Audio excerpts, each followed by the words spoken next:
Hello guys, very good morning and welcome back once again to your favorite channel, that is StudyIQ English.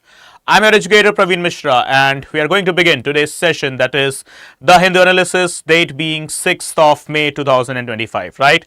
So starting with the top headlines for the day, or the most important ones for the day basically with regard to our UPSC CSE prelims as well as mains. Okay, so what are the first news here? We'll go. Home Ministry conducts the drills. Okay, drills for what? For civil defense. After the recent incidents of Pahalgam, almost we are into the 2 weeks late. Okay, 2 weeks ahead of that incidents now. Are we preparing for war? Pausing the Indus Water Treaty and then going ahead with military exercises, okay, banning of the airspace, etc. Yes, those were the outcomes, those were the after effects that we needed to take. We should have taken and we did take that. Okay. But now it's about the official order of the Home Ministry, which has directed the states to conduct the civil defense drill. Okay, that is going ahead and providing the proper medical or the medicinal supplies, food supplies, food storage, water supply, electricity storage and supply, a type of artificial environment, what we generally term it as simulation. This simulation drill, is it for the first time happening in our country? No. Last time it happened in the year 1962 when the Indo-China war broke out, right? Before the war of Indochina, India and China, that is, okay, that is the Sino-Indian war also it is known as. Before the war broke out, the very same year, okay, there was a same letter which was circulated by the Ministry of Home, right, Ministry of Home Affairs, to conduct a civil defense drill. And now this time it's year 2025, right, almost 63 years later now. Are we having another war this year? Are we prepared for the war? Well, to answer this question, war is never the solution, no doubt in that. But ultimately revenge is, right? We lost our 27 fellow Indian citizens. Innocent fellow Indian citizens, right? Innocent lives, they have been claimed. They have been taken by the cowardly terrorists. Yes, war is not the solution, but the revenge is, right? So here we are going ahead with this discussion now. That is, what is the need of Home Ministry's drill? Is it just, simply speaking, is it just a particular message or type of a threat to the neighboring not so good country that is known as Pakistan, right? That we are internally preparing? Is it just a symbol? Is it just a signal to the country of Pakistan, that is basically that we are internally preparing? Or is it really an action, okay, that is really meant to the preparation for the sake of the war? Well, to answer this question, I have a fellow colleague of mine, and just a week back, he comes from the Punjab region. Right, so just a week back I was having a short discussion with him. So he was telling me that near the Firozpur region of Punjab, the other side, okay, where the Pakistan is clearly visible, the other side of the location, people, they are evacuating the locations, right? The Pakistani army actually has asked the local people to evacuate the border areas. And because of which there is too much of speculations inside our country as well, that are we also having same sort of situation? But so far yet, Indian Army, neither the government agencies, central government, neither the state government of Punjab, they have asked Indian people, okay, residing into the border areas, specifically in the Punjab or Rajasthan region specifically, nothing to evacuate such like things, okay. But yes, the Pakistani army, they have asked their people living near the border areas to evacuate. What is this message? Is it having any particular other directions, or is it just what we call it as,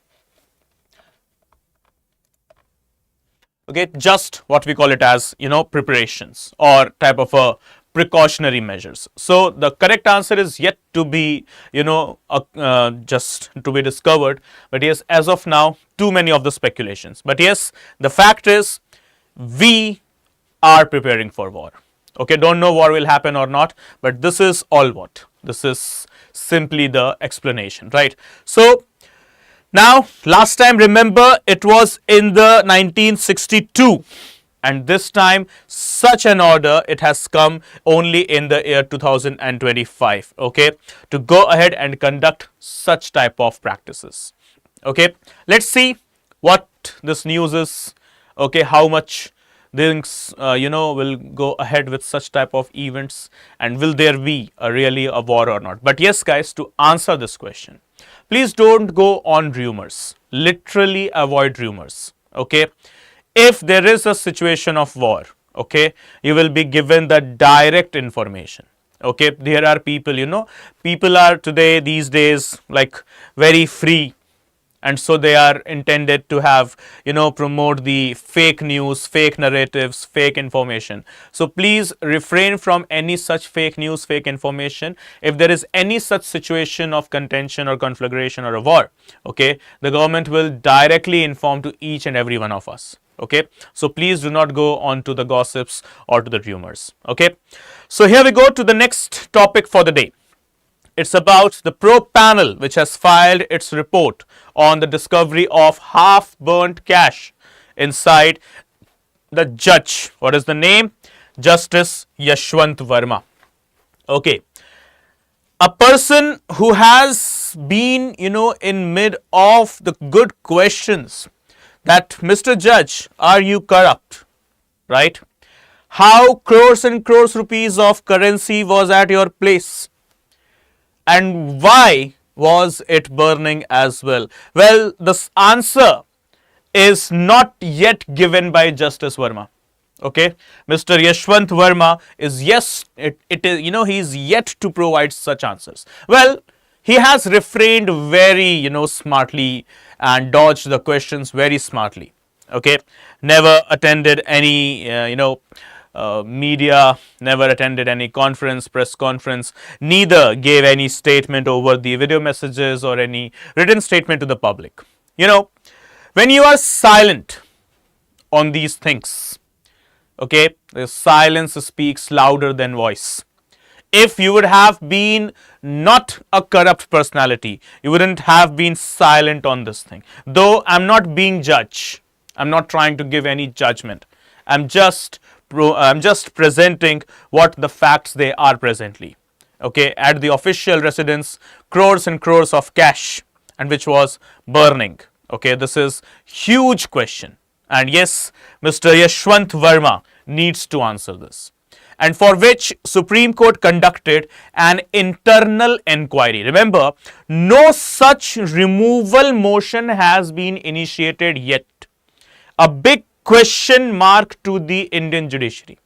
No such removal motion has been initiated yet.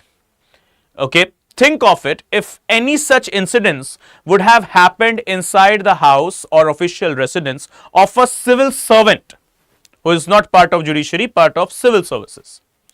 That person, that particular officer would have been suspended, okay, so far, and an inquiry, a criminal case would have been initiated as well.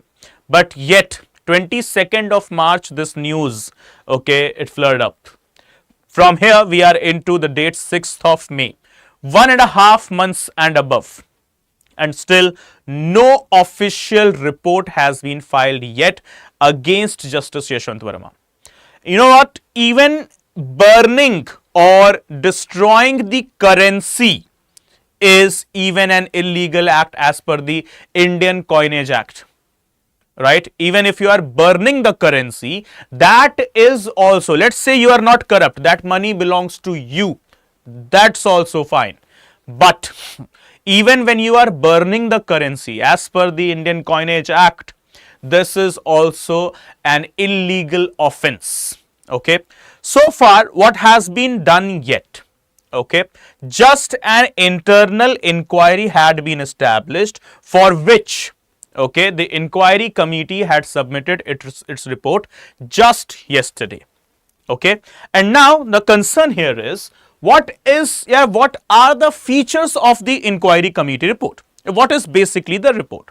So presently till now, till date, that is 6th of May, since the report has been submitted just yesterday, okay, not yet officially it has been made. The report is not yet made official, okay, it is yet to be made official, remember, okay. And now talking about the internal inquiry of the judiciary.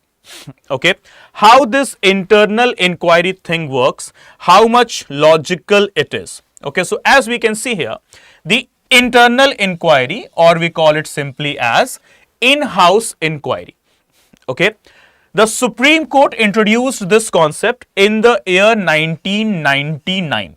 Okay, which year? 1999. Before 1999, we didn't had any provision that talks about the internal inquiry. It was the case that is known as C. Ravichandran Iyer versus Justice A.M. Bhattacharjee 1995 case. Okay, the case happened in the 1995 year, but the internal inquiry was represented only in the year 1999. Okay, so what is the name or what is the case reference that we need to mark here? So it is quite clear. Okay, Ravichandran Iyer, C. Ravichandran Iyer versus Justice A.M. Bhattacharjee case 1995, which exposed the absence of mechanism to deal with judicial misconduct, failing below the impeachment, okay, that comes under Article 124 for the Supreme Court judges and Article 218 for the High Court judges, right? So this is what, okay, Justice Verma, C. Ravichandran Iyer versus Justice A.M. Bhattacharjee case 1995 exposed, that there is no concept of internal inquiry inside our judiciary. So 4 years later from this case, that is year 1995, judiciary introduced what? The in-house inquiry.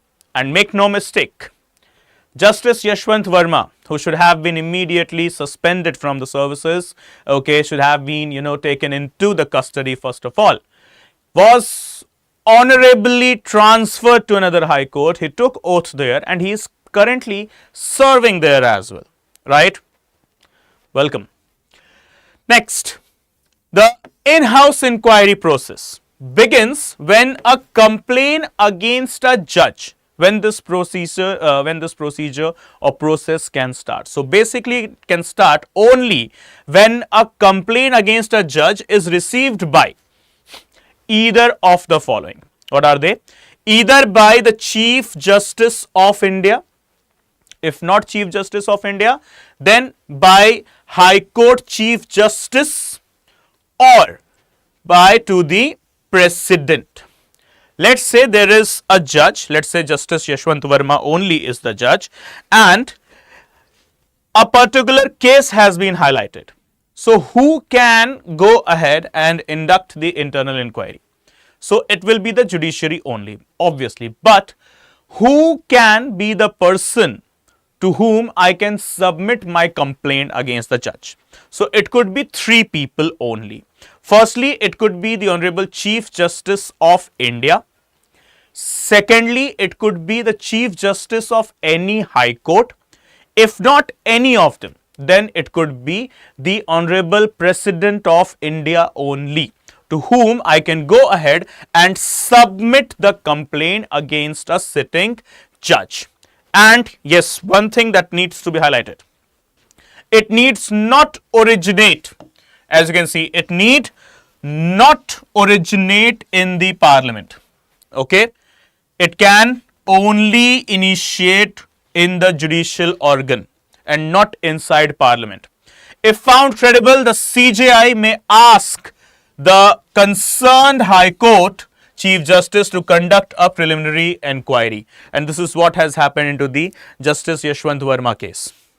Now, based on the report, if deeper investigation is needed, then CJI constitutes a 3-member committee. That is what presently Chief Justice of India Sanjeev Khanna has established a 3-member inquiry committee. Okay, who are these 3 members? Okay, 2 Chief Justices and 1 High Court judge. Always remember, guys, okay, whenever it comes to the inquiry committee, okay, as per the internal inquiry, okay, not removal, as per the internal inquiry, okay, 3 members. How many? Literally 3 members. Who are these 3 members? It should be Chief Justice of a High Court. Second, once again, Chief Justice of any another High Court.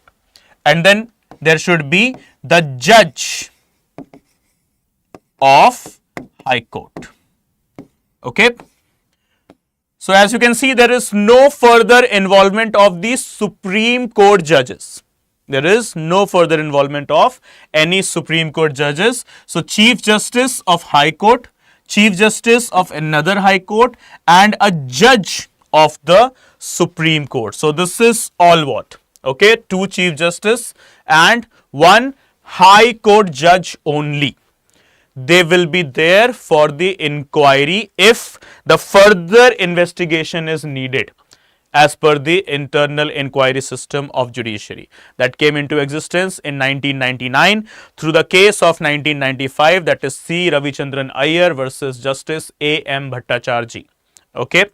Next, the committee conducts, okay, the committee conducts the inquiry while ensuring natural justice is followed. Okay, that is allowing the judge to be present in front of the inquiry committee and provide his or her stand. Then, if the misconduct is minor, okay, let's say if the misconduct is minor, the judge may be warned or advised and the report kept confidential. Okay, but only if the misconduct is minor. And this time, when we talk about this person, Justice Yashwant Verma's misconduct, it is not minor. It is representing grave level of corruption and the destruction of the Indian currency. So this is a grave misconduct, right? So this is what, guys, remember with regard to the internal inquiry of the judiciary when it came into being 1999. What is the case reference? 1995, that is C. Ravichandran Iyer versus Justice A. M. Bhattacharjee case 1995, right? So here we go to the next news. Well, terrorism, right? Cross-border terrorism. What about internal terrorism? Do we have any stand over this? Do we have any legal stand over this as of now for the internal terrorism of our country? No.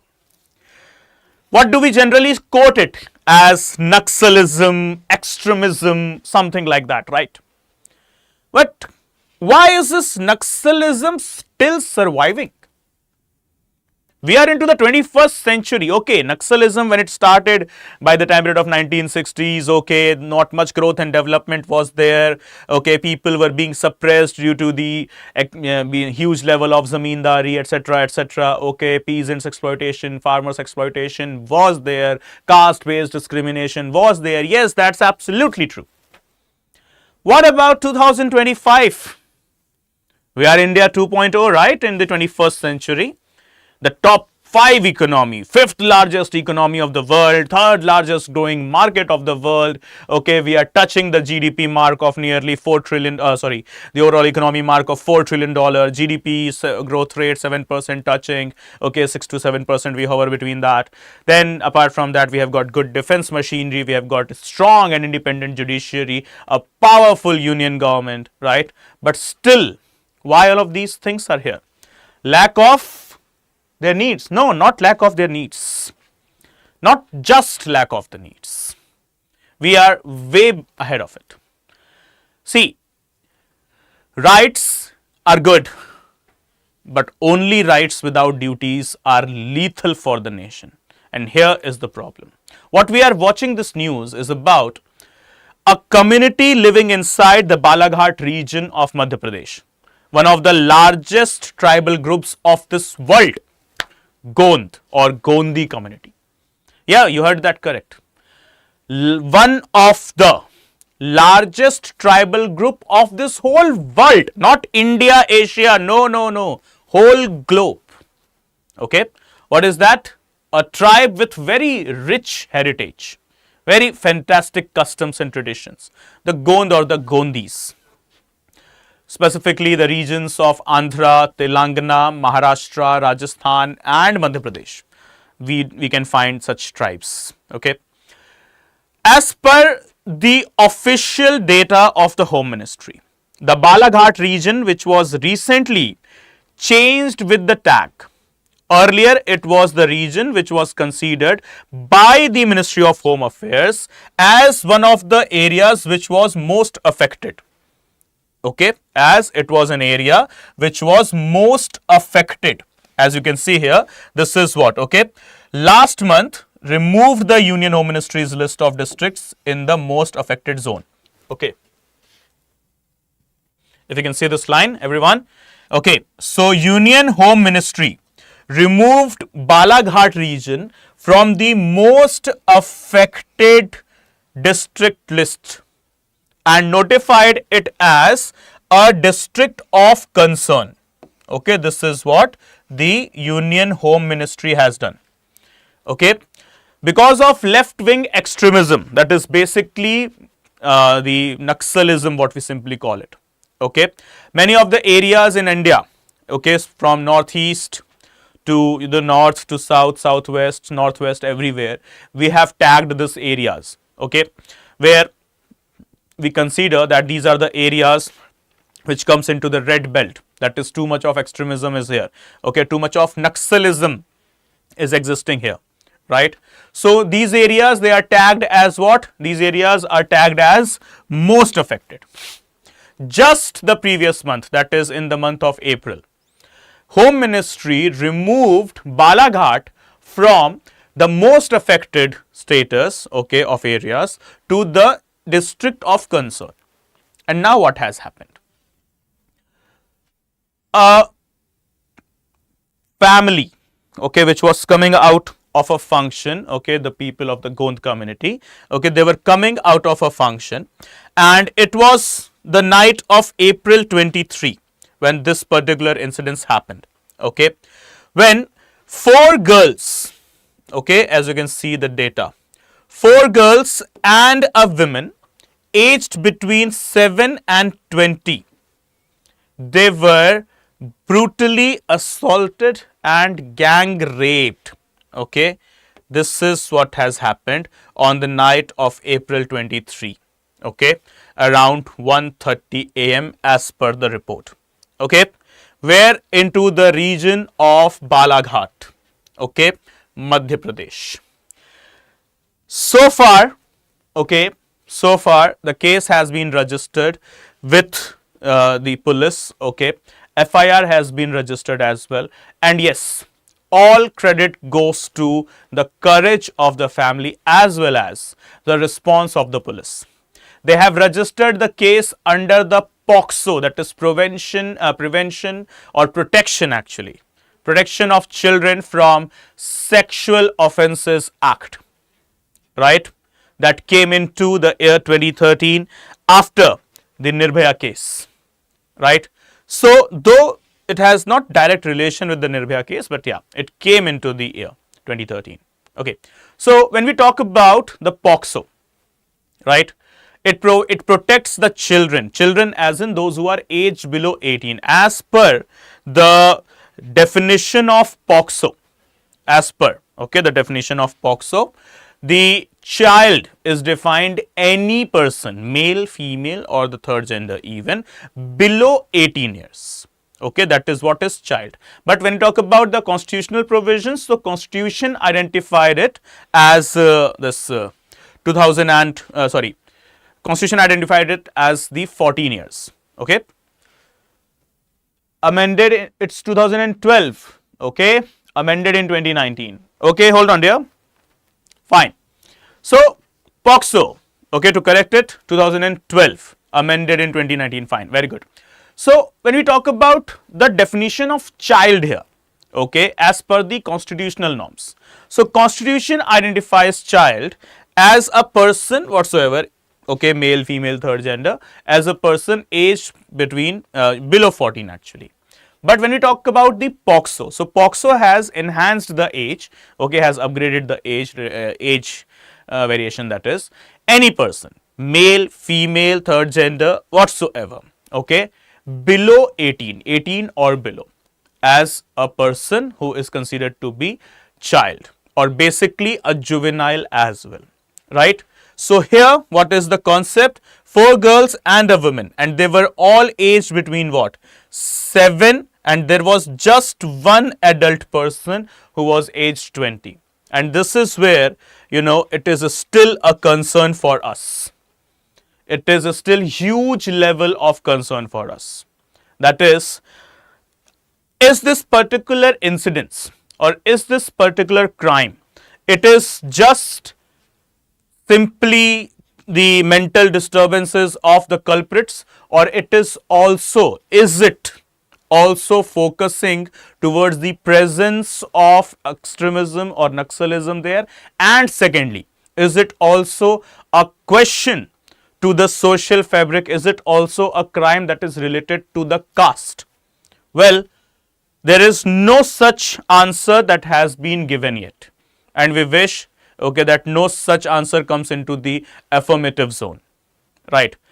If it is just an incidence, well, though we're taking the word just also is very, you know, not so good, but yeah, considering the conditions, if it is an incidence, okay, of the mental illness of the culprits, okay, because these criminals are none less than the mentally ill people. They do not understand the modesty, dignity, and the aftermath. Okay, so they do perform such activities, right? So if it is like that, that's okay, we have to consider it the prosecution and so on. But if it is more than that, if it is an attack on the social fabric, if it is an attack that is providing us the evidence that is still Balaghat needs to be a particular area that should be considered as an area, most affected area as compared to the area of concern, right? So this particular case has highlighted the issues, presence of Naxalism, and secondly, the caste-based crimes, caste-based assault specifically to the women, right? So the male member who was accompanying the other 4 females, okay, he was also brutally assaulted, and the rest 4 females, they were subject to the barbaric incidents basically, right? So yes, it is a concern for us. No such official statement we have received yet. Let's see. Okay, but yes, remember everyone, okay, the status. What are the status? The most affected areas or the district of concerns, and the other third one comes into the picture that says all clear. Okay, no effect, basically simply no effect, a peaceful region, right? So let's see what will be the reports that will be telling us. So we are awaiting 2 reports basically. First report, that is on Justice Yashwant Verma, submitted by the internal inquiry committee to the Chief Justice of India, okay, and second one about the report on Balaghat. Okay, so let's see what we shall be having. So here we go to the next news for us, that is one more child dies of rabies. Kerala seeks changes to the ABC rules, right? Just a week before from here, we discussed in our The Hindu analysis about the incidence of rabies, about the disease of rabies basically, how rabies they do spread, and yes, what are the roles the stray animals, the stray dogs, cats, etc., they do provide in spreading rabies. So it has happened a week back that a child from Kerala, he died because of rabies, and just week ahead, that is today, what we are discussing, another death, and that too once again in our God's own country, that is Kerala, okay, happening because of rabies, right? So what is the ABC rules first of all? See, I'm not saying, means like I'm also a pet lover. Okay, I used to have a pet with me. Okay, so I'm not saying that I'm not a pet lover or a dog lover or animal lover. No, not like that.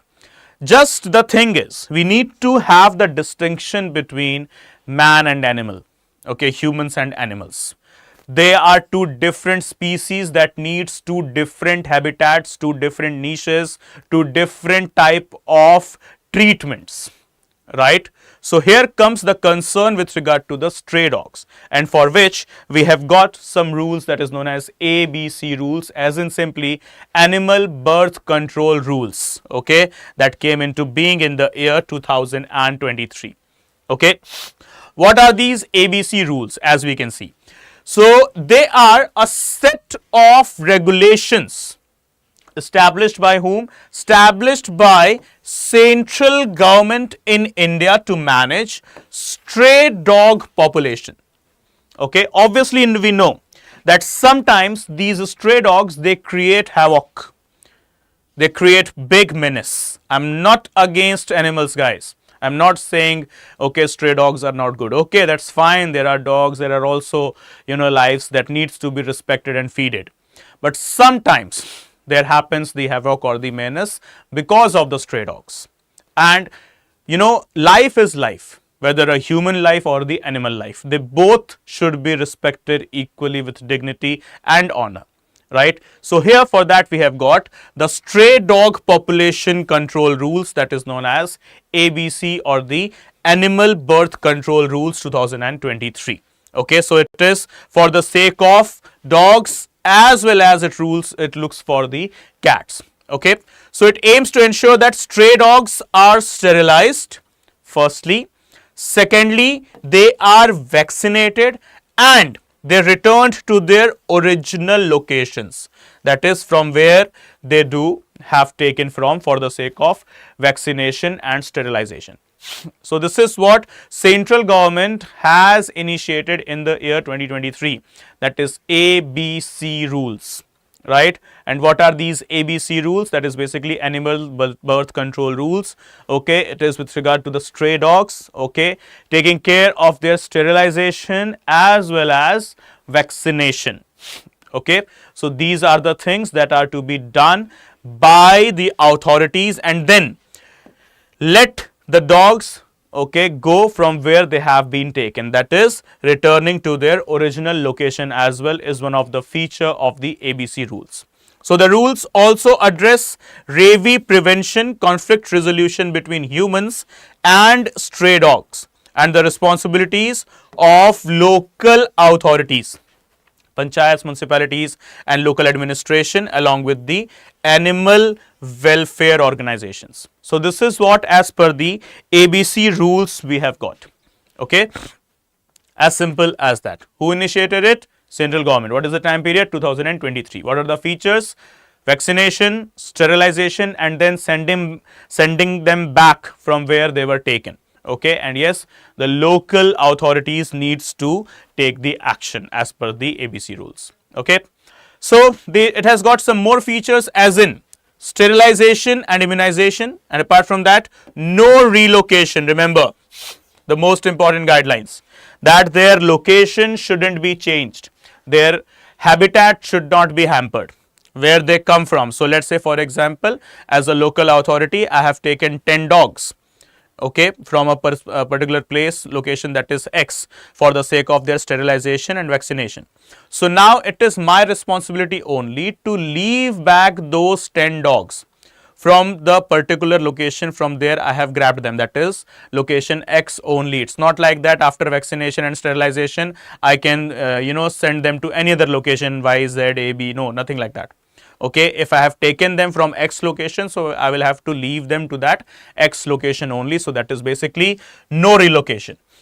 Then conflict resolution, obviously the animal welfare associations, they will have to come into between, and yes, responsibility of local bodies. Okay, local bodies as in the municipal organization, the panchayats as well as the district administration will have to take into the cognizant actions. Okay, so here we go. Next, flamboyant festivities mark opening of famed Thrusur Puram festival in Kerala. Okay, So what is the name of the festival? Thrusur Puram, right? So what is the festival all about, where it is celebrated, and what are the features? So first of all, okay, it is a grand festival, one of those Purams, okay, that marks the new year, okay, and it is considered as the Purams of Purams, that is the grandest of the Purams basically. So when you talk about the features of the Thrusur Puram, okay, it is Kerala firstly. Secondly, Malayalam month of Medam, that is between April to May. So when I can celebrate Thrusur Puram, okay, specifically in the months ranging from April to May, okay, that is in Kerala language, in Malayalam language, in Malayalam calendar actually it is known as Medam.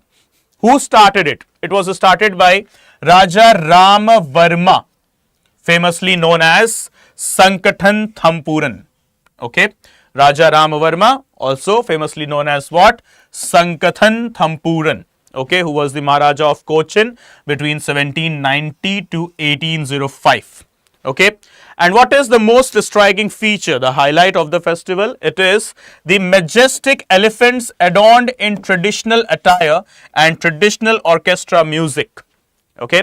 And yes, the Arthufuza Puram was the biggest festival in Kerala before the Thrusur Puram. Okay, so before Thrusur Puram, okay, the biggest festival in the Purams, it used to be the Arthufuza Puram.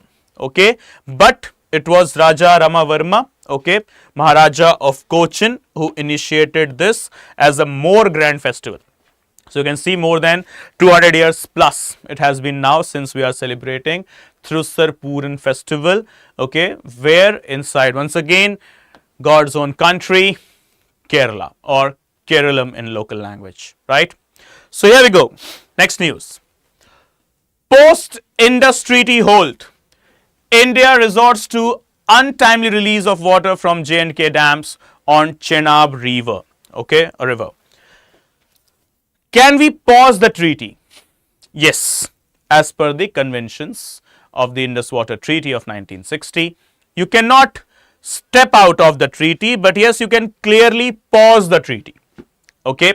And now here is the concern.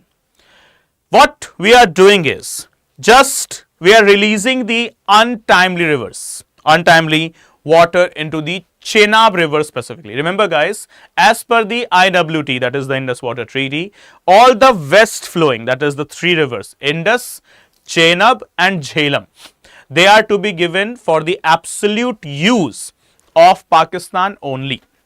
So right now we have stopped the waters of the Indus, Chenab and Jhelum River, okay, stopped the waters, okay. And now what is the strategy?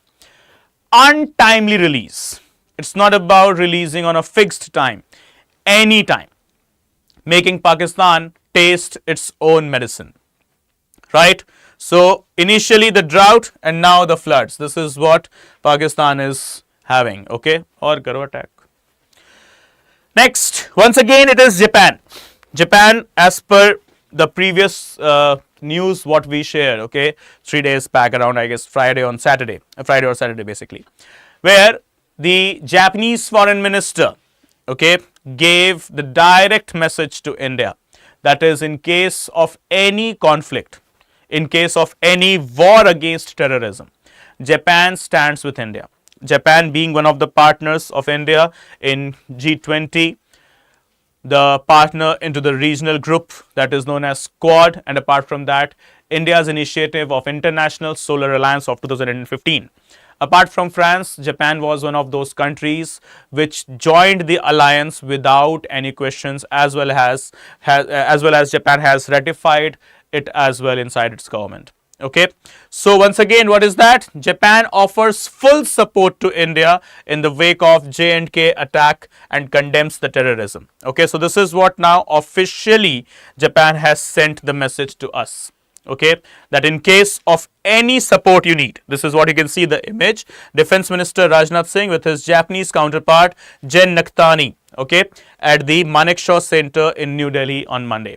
Just yesterday they had this meeting, that is the defense ministers meeting, defense ministers of the state of India as well as Japan. So Japan has clearly stated that whosoever country it is, it doesn't make any difference. And because of which, what we have witnessed recently, that two countries' flights, specifically Air France and Air Germany. Yes, listen to it. Air France and Air Germany, the two airlines, they have avoided entering into the Pakistani airspace. Pakistani airspace is not restricted for any other country rather than just us, that is India. But still, in past 2 days plus, as per the international traffic control, okay, as per the data shared, the flights, that is Air France, company of the airline company of Air France, and the other one, that is the airline company of Germany, that is Air Germany, they have avoided entering into the airspace of Pakistan. Remember, it is not prohibited for Air France and Germany to enter into the airspace of Pakistan. They can, literally they can, it is not prohibited for them, but still they have literally avoided entering the airspace of Pakistan. These are the countries, those who were the first countries to call us after the Pahalgam attack, okay, and provide us with absolute message that we stand with you, we stand with India against terrorists, as well as if these terrorists are from Pakistan. So France and Germany was one such countries, the first such countries basically after America, Russia and so on. So now they have represented the support as well. Okay, though Japanese planes, they have not done any such things, but yes, they have given this message. But apart from these, okay, Air France and Air Germany, okay, so a big slap to Pakistani, okay. Next, the uncharted waters. As you can see, some beautiful scenario, right? So this is a ship that navigates through the Bosphorus Strait at sunset in Istanbul, Turkey. Okay, so the commercial transportation industry worldwide is balancing for further disruption to the global shipping because of the tariff wars going on between America and China, right? So what is the news here? Tariff war, no, we have already discussed it a number of times, but the place in news, that is what? The Bosphorus Strait, okay, and here you can see this is Bosphorus Strait, connecting the Black Sea with the Aegean Sea, or even actually the Sea of Marmara.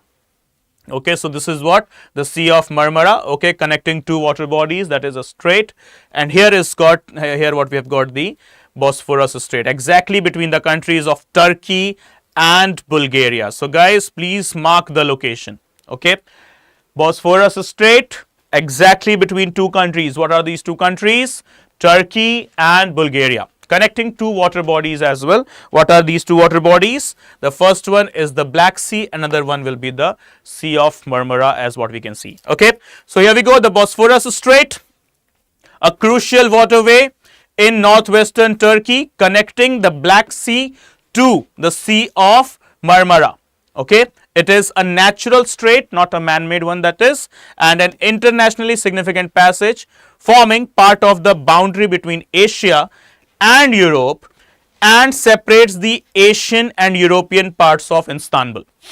Okay, the Eurasian region, basically you can simply say, is divided through this strait that is known as Bosphorus Strait.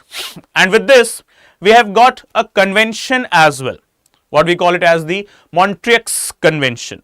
Okay, as you can see here, the name Montrex Convention. Okay, now what is this Montrex Convention? It is an agreement which was signed between the countries of Australia, Bulgaria, France, Greece, Japan, Romania, Yugoslavia, United Kingdom, Soviet Union and Turkey. In which year? 1936. What is this convention regarding?